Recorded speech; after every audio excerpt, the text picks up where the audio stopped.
कहाँ से आए? छत्तीसगढ़ से आया हूँ, छत्तीसगढ़ के बस्तर संभाग कांकेर जिले से।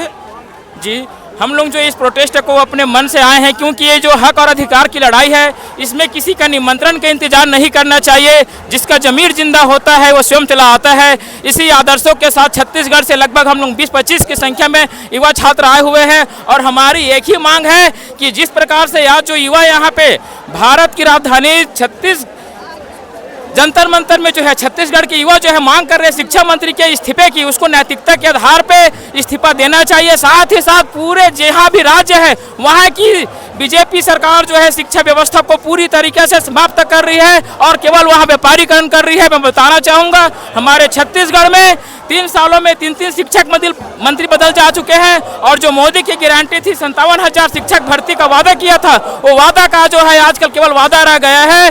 तो हमारी मांग है कि पूरे राज्यों में जो है शिक्षा व्यवस्था को अच्छी से बनाई जाए और शिक्षा मंत्री को तत्काल इस्तीफा देना चाहिए। क्यों इस्तीफा मांग रहे हैं? देखिए, इस्तीफा इसलिए मांग रहे हैं कि नैतिकता होनी चाहिए, एक जवाबदेही होनी चाहिए। यदि कोई व्यक्ति किसी चीज को यदि वो अच्छे से नहीं निभा सकता तो वो पद के लायक नहीं रहता। क्योंकि ये लीक जो है पहली बार की लीक नहीं है, इससे पहले भी लीक हो चुका है। लगभग 2 से 3 सालों में नीट की पेपर और नेट की पेपर और विभिन्न प्रतियोगिता परीक्षाओं की जो पेपरें हैं लीक हो रही है। तो ये जवाबदेही क्या नहीं बनती है उनसे? जवाबदेही से पीछे भागना, नैतिकता की जिम्मेदारी होनी चाहिए। ये सारी चीजें जो है बीजेपी की सरकार में हो रही है, बहुत गलत है। तो शिक्षा मंत्री के इस्तीफे से क्या हो जाएगा? सब कुछ ठीक हो जाएगा? देखिए, सब कुछ ठीक नहीं होगा, लेकिन ठीक होने की शुरुआत जरूर हो जाएगी।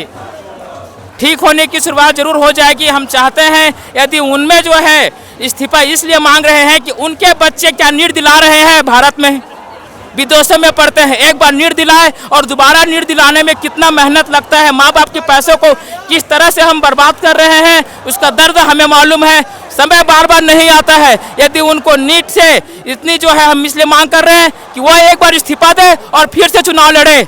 जीत के दिखाते हैं, हार के दिखाते हैं, पता चल जाएगा उनको। तो चुनाव तो होवे करेगा ना जी, अब तो 29 में नहीं, चुनाव तो 2 बार 29 में होगा, उसका परिणाम भी आएगा। लेकिन ये सारी चीजें है भविष्य को देखने के लिए ही है कि युवा जो है गलत का किस तरह से विरोध करते हैं। अब के युवा जो है बीजेपी के अंधभक्त नहीं रहे हैं, आज जो है अपने हक अधिकारों की लड़ना सीख गए हैं।